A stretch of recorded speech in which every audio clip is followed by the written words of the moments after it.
El camino a Aparecida do Norte, octubre de 1981. 9 peregrinos ancianos desaparecieron sin dejar rastro.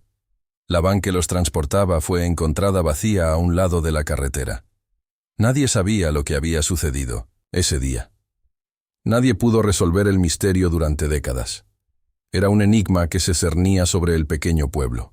Un silencio inquietante. Una ausencia que lo devoraba todo. Era una mañana fresca y soleada de octubre de 1981. El cielo azul se extendía sobre la campiña brasileña. La van de la iglesia, un modelo Volkswagen Combi de color azul claro, aunque ya descolorido por el sol y los años, avanzaba lentamente por la sinuosa carretera. Se dirigía hacia el famoso santuario de Aparecida do Norte. En su interior, un grupo de 9 peregrinos ancianos rebosaba de una mezcla de fe y emoción. Sus rostros, marcados por el tiempo, irradiaban una serena devoción. Muchos de ellos llevaban consigo pequeños rosarios y Biblias. Doña Clara, de 82 años, era sin duda el alma del grupo. Con sus cabellos blancos recogidos en un moño prolijo, sostenía firmemente un rosario. Contaba historias de milagros y fe con una voz suave pero firme. Su presencia era reconfortante. Don José, un hombre de 78 años con una barba, blanca bien cuidada, solía tararear himnos de antaño. Su voz era ronca, pero melodiosa. Él llenaba la pequeña van de un ambiente de paz y alegría. Los hermanos Sousa, María y Pedro, gemelos de 76 años, eran inseparables. Compartían todo, desde sus silencios hasta sus risas. Habían soñado con esta peregrinación toda su vida. Era el culmen de años de devoción y ahorro. También estaba el señor Antonio, el más callado del grupo, siempre con los ojos fijos en el paisaje, y la señora Benedicta, con su sonrisa contagiosa y sus bromas. Todos ellos, superando los 70 años, compartían una fe inquebrantable y una amistad forjada a lo largo de décadas. Eran almas piadosas que buscaban consuelo y bendiciones en el santuario de la patrona de Brasil. Sus vidas normales en el pequeño pueblo de São Cristóvão eran sencillas, llenas de rutinas apacibles. Se reunían en la iglesia local cada domingo. Cultivaban sus pequeños huertos con dedicación. Cuidaban a sus nietos con amor y paciencia. Esta peregrinación era el evento más importante de su año. Un viaje espiritual. Una promesa largamente esperada. Habían ahorrado cada centavo con esmero para poder realizar este viaje. Habían preparado sus oraciones, sus corazones, sus almas. La van representaba no solo un medio de transporte, era un vehículo de fe, de esperanza, un puente hacia lo divino. La última vez que se les vio fue en un pequeño puesto de carretera, un lugar pintoresco con un tejado de paja. Compraron algunas frutas frescas, mango, papaya. También compraron botellas de agua. El conductor, un joven llamado Ricardo, les aseguró que llegarían a tiempo para la misa de la tarde, un evento muy esperado. Los peregrinos sonreían y se despedían del amable vendedor del puesto. La van azul se alejó por la carretera, desapareciendo detrás de una curva. El cielo azul se mantenía inmaculado. Prometía un día perfecto para la peregrinación. Horas después, la van fue encontrada, abandonada, vacía. Estaba a un lado de la carretera. No había señales de forcejeo, ni de lucha. Las pertenencias de los peregrinos estaban dentro. Sus pequeños bolsos de tela, sus Biblias de tapas gastadas, los sombreros de paja que los protegían del sol.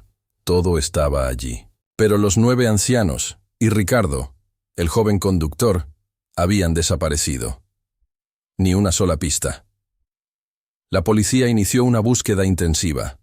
Se realizaron batidas forestales exhaustivas, interrogatorios a los residentes locales. Se revisaron todas las casas y granjas cercanas al lugar donde se encontró la van. Pero no se encontró ni una sola pista. Las familias estaban desesperadas. La comunidad entera estaba en estado de shock. El misterio se profundizó con cada día que pasaba. No había testigos que hubieran visto algo. No había huellas, solo el silencio. La carretera parecía haberlos tragado por completo.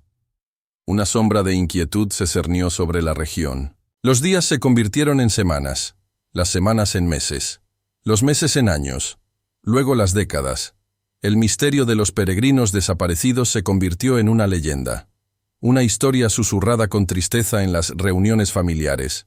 En 1900, las plazas de los pueblos cercanos, los retratos de los 9 ancianos, enmarcando sus rostros sonrientes y llenos de vida, se desvanecieron con el tiempo. El sol, la humedad y el olvido los consumían. Sus hijos, sus nietos, todos ellos mantuvieron la esperanza viva, una tenue llama que se negaba a extinguirse. Pero la esperanza disminuía con cada cumpleaños que pasaba, cada Navidad, cada fecha conmemorativa. La comunidad nunca olvidó. Pero la vida, implacable, siguió adelante. El dolor se convirtió en un eco lejano. El silencio fue abrumador. Una losa de desesperación cayó sobre las familias. La ausencia de los peregrinos se sentía en cada rincón del pueblo, en los bancos vacíos de la iglesia, donde antes se sentaban, en las casas silenciosas que antes resonaban con sus voces. El impacto del misterio se extendió más allá de las familias. Se convirtió en una advertencia, un cuento sobre los peligros de los caminos olvidados, sobre la fe ciega, sobre la desaparición sin rastro, una historia para contar a los niños. Mientras tanto, en un lugar apartado y oculto, la verdad permanecía, como una sombra. Los 9 peregrinos y Ricardo, el conductor, no habían desaparecido por arte de magia. Habían sido secuestrados por un fanático religioso, un hombre que se presentaba como guía espiritual. Su nombre era Elías. Se creía a sí mismo el nuevo Moisés. Convenció al grupo de que él era el elegido, el destinado a guiarlos a una tierra prometida subterránea. Les prometió la salvación eterna, una vida purificada, lejos de las tentaciones y la corrupción del mundo exterior. Elías había estado vigilando a los peregrinos durante semanas. Había estudiado sus rutinas diarias, su profunda e inquebrantable fe. Sabía que eran vulnerables. Su discurso era cautivador. Su voz era magnética. Él manipulaba las escrituras. Les convenció de que el avance había averiado misteriosamente. Los guió a un desvío, un camino secundario que conducía a una entrada oculta, una entrada camuflada por la densa vegetación. Era un refugio subterráneo, un complejo de túneles que había estado construyendo en secreto durante años, un lugar oculto, bajo la tierra, lejos de la vista de todos. La vida subterránea fue un tormento constante. Los peregrinos fueron sometidos a lo que Elías llamaba pruebas divinas, pruebas de fe y obediencia. Elías controlaba cada aspecto de sus vidas, desde lo que comían hasta cuándo podían orar.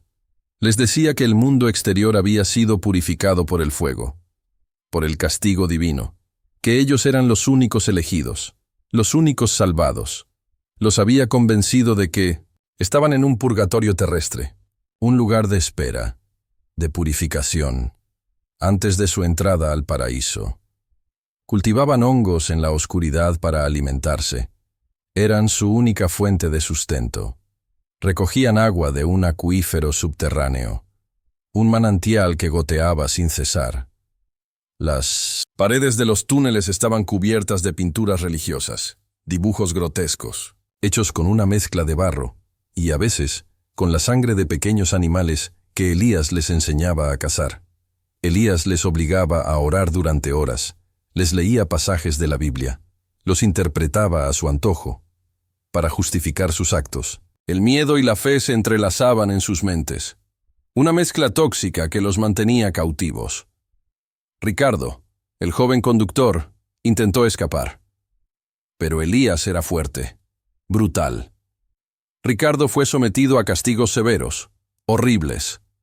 Finalmente, sucumbió a una enfermedad, una infección.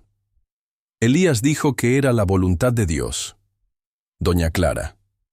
Ella era fuerte, Ella luchó contra el adoctrinamiento de Elías. Ella se resistía a sus ideas. Pero la falta de luz solar, la dieta deficiente, el constante terror psicológico, todo eso pasó factura. Don José murió en la tercera prueba divina. Elías lo llamó una purificación necesaria. María y Pedro, los gemelos, se aferraron el uno al otro hasta el final.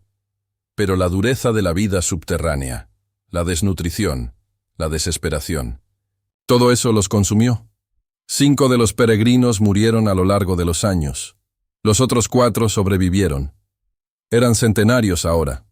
Sus cuerpos estaban frágiles, marcados por el cautiverio, pero sus mentes se habían adaptado a la oscuridad, a la soledad, a la tiranía de Elías.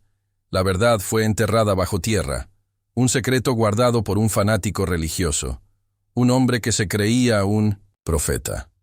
Elías murió en 2003. La verdad permaneció en el silencio. El mundo exterior no sospechó nada. Las familias seguían buscando, sin saber que la respuesta estaba bajo sus propios pies. Era el año 2015, 34 años después de la misteriosa desaparición. Un conductor de autobús llamado Marcos estaba realizando una ruta alternativa. Un desvío inusual. Había obras en la carretera principal. Lo obligaron a tomar un camino poco utilizado, un sendero olvidado por muchos. Su autobús, un modelo moderno y brillante, avanzaba por el camino rural. El sol de la tarde se filtraba entre los árboles, proyectando sombras largas y danzantes. De repente, un destello inusual captó su atención. La luz del sol se posó sobre algo oxidado, casi oculto por la maleza densa. Marcos sintió una punzada de curiosidad. Marcos tenía 52 años.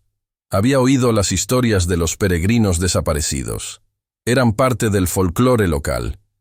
Relatos de fantasmas que se contaban al calor de la lumbre. Pero él nunca les había prestado mucha atención. Era un hombre pragmático. Un hombre de horarios fijos, de rutas preestablecidas. La eficiencia era su lema. Sin embargo, algo en esa placa oxidada lo detuvo. Sintió una extraña atracción. Una fuerza invisible que lo instaba a investigar. La placa estaba tan oxidada que era difícil leer lo que ponía. El tiempo y la intemperie la habían desdibujado. Marcos detuvo el autobús. Les dijo a sus pocos pasajeros que esperaban pacientemente que volvería en un minuto. Salió del autobús y se acercó a la placa con cautela. Tuvo que limpiar la suciedad, el musgo, el óxido que la cubría. Poco a poco, las letras se hicieron visibles. Decía, Refugio del Cordero. Un escalofrío le recorrió la espalda, como una corriente helada. Había una flecha grabada en el metal corroído. La flecha apuntaba hacia un denso matorral, un lugar que parecía impenetrable. Marcos dudó un momento. Su ruta, sus pasajeros, la responsabilidad de su trabajo. Pero la curiosidad era demasiado fuerte. Una fuerza irresistible. Había algo inquietante en el aire. Algo que le decía que esta no era una simple placa perdida, que no era una simple señal de campo. Empujó las ramas a un lado con determinación. Descubrió una entrada, una abertura, camuflada por la vegetación. Era una abertura oscura en el suelo, un agujero que parecía llevar a un túnel. Un olor a tierra húmeda, a mojo, a encierro. Salió del agujero. La razón por la que la verdad estaba saliendo a la luz ahora era pura casualidad. Una ruta alternativa impuesta, una placa oxidada, desenterrada por el destino. El instinto de un hombre común. Marcos no tenía conexión previa con el evento original. No era un investigador, no era un detective, simplemente un conductor de autobús en el lugar y momento adecuados. Pero el destino había puesto la llave en su camino. Sintió la urgencia de investigar. Sintió la carga de ese descubrimiento inesperado. Sabía que lo que estaba a punto de encontrar podría cambiarlo todo. La anticipación se acumulaba en su pecho. Un nudo de nervios. La oscuridad del túnel lo llamaba. Sacó su teléfono móvil. La linterna era débil. pero le proporcionaba suficiente luz para ver unos pocos metros. Dio el primer paso hacia lo desconocido. El suelo estaba húmedo, resbaladizo. El aire se sentía pesado, como una manta de opresión. Se preguntó qué secreto, qué horror, qué historia había estado guardada durante tanto tiempo en ese lugar, olvidado. La verdad estaba a punto de ser revelada. El mundo estaba a punto de ser sacudido. Marcos descendió por el túnel con cautela. La oscuridad se intensificaba a cada paso. El aire se volvió más denso. El olor a tierra húmeda, a moho, era abrumador, como si el tiempo se hubiera detenido en ese lugar. Después de unos metros, el túnel se abrió en una vasta caverna. Lo que vio lo dejó sin aliento, congelado en el lugar. Un complejo de túneles, de cámaras interconectadas, iluminado por una tenue luz que venía de alguna parte. Pequeñas aberturas en el techo que permitían el paso de algún rayo de sol lejano.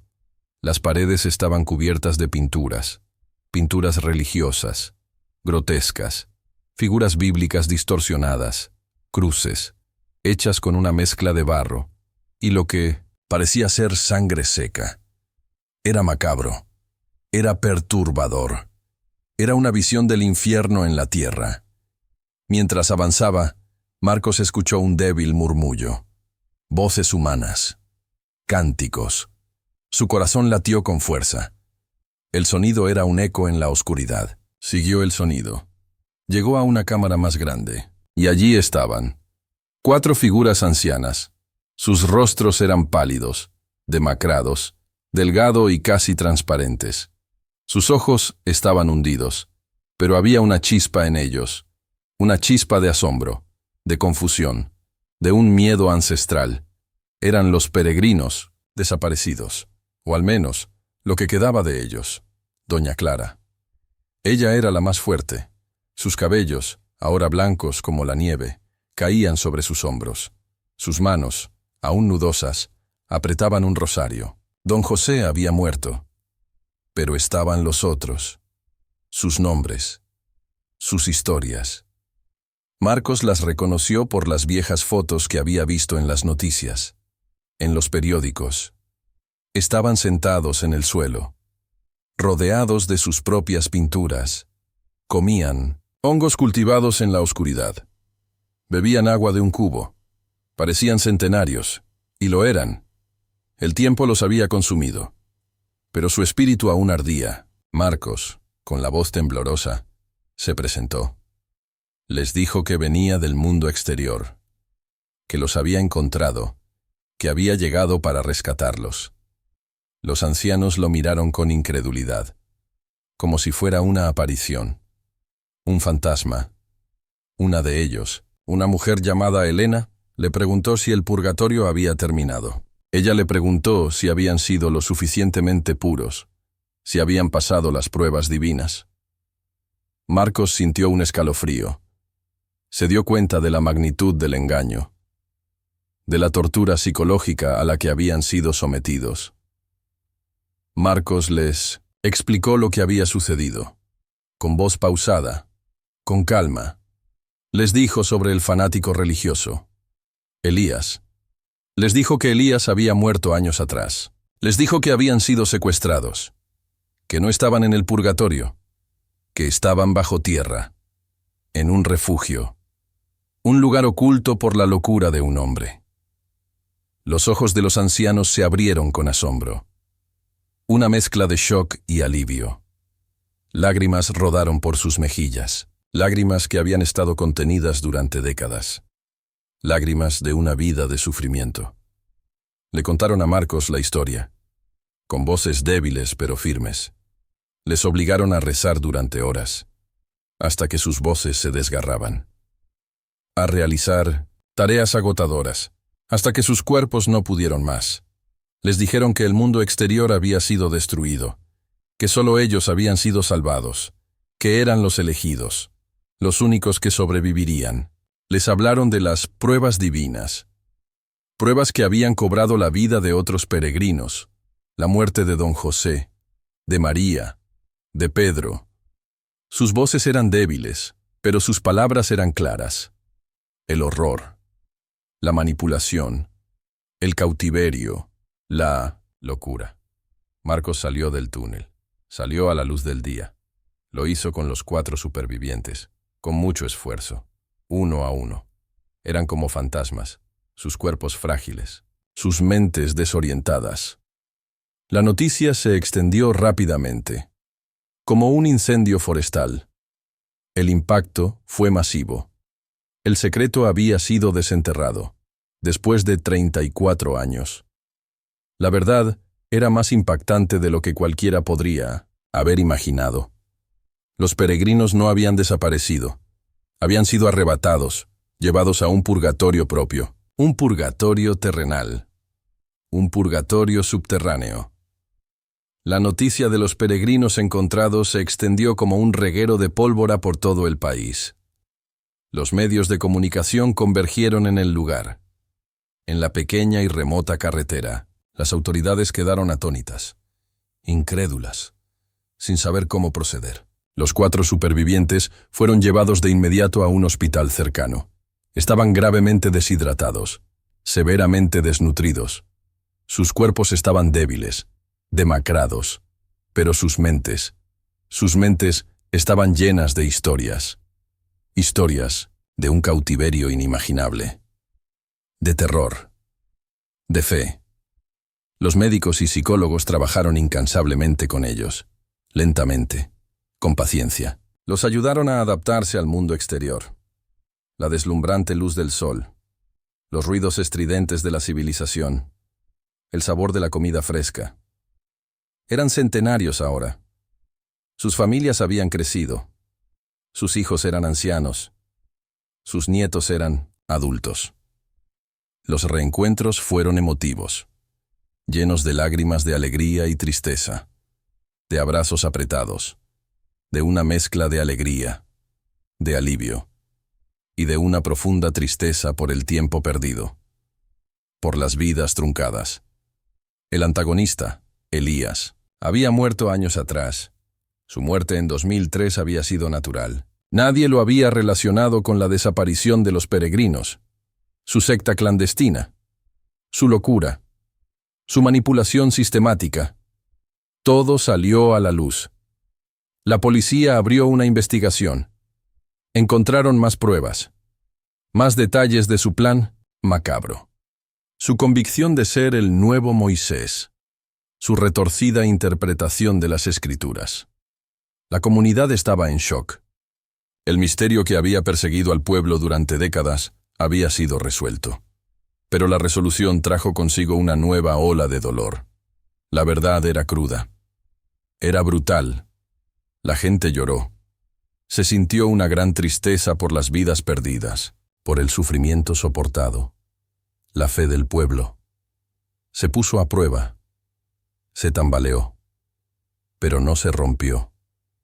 El refugio subterráneo fue sellado por las autoridades. Se convirtió en un monumento a la tragedia, un recordatorio sombrío de la vulnerabilidad humana, de la oscuridad que puede surgir de la fe distorsionada. Los supervivientes lucharon por encontrar su lugar en el mundo, un mundo que había cambiado drásticamente, un mundo que ya no conocían. Uno de ellos, una mujer, su nombre era Elena, era la más fuerte, la más lúcida. Comenzó a hablar, compartió su historia, su calvario, su fe inquebrantable. Habló de la resistencia del espíritu humano, de la esperanza que nunca murió, a pesar de la oscuridad, a pesar del miedo. Ella se convirtió en un faro, un testimonio de la resiliencia del espíritu humano. El misterio de los peregrinos desaparecidos. Finalmente se había resuelto. La verdad. La verdad había salido a la luz. La vida después de la revelación nunca fue la misma. Los 4 supervivientes se adaptaron lentamente a un mundo moderno. Para ellos, era un mundo completamente nuevo, lleno de tecnologías, de ruidos, de luces. Elena, la más lúcida de ellos, Pasó sus últimos años compartiendo su historia con el mundo. Se convirtió en un símbolo de esperanza, de fe. A pesar de todo lo que había soportado, ella creía en la bondad del espíritu humano, en la fuerza interior. El legado de los peregrinos desaparecidos se convirtió en una historia de advertencia, una historia sobre la fragilidad de la mente humana, sobre el poder de la manipulación, sobre el peligro del fanatismo religioso. También fue una historia de increíble resiliencia. La historia de personas que, a pesar de todo, se aferraron a la vida, se aferraron a la esperanza, a la fe. El sitio del refugio subterráneo permaneció en silencio, un lugar de soledad. Pero sus ecos resonaron en la comunidad, en las familias de los desaparecidos, el recuerdo de los que murieron bajo tierra, la alegría amarga de los que regresaron. Una tragedia se había revelado, pero también una historia de supervivencia. La fe, puesta a prueba en las profundidades de la tierra, encontró su camino de regreso a la luz. La verdad había tardado décadas en salir, pero cuando lo hizo, la conmoción fue profunda. El mundo nunca olvidaría a los peregrinos de 1981. Sus voces, sus historias, sus vidas, permanecerían grabadas en la memoria colectiva, para siempre.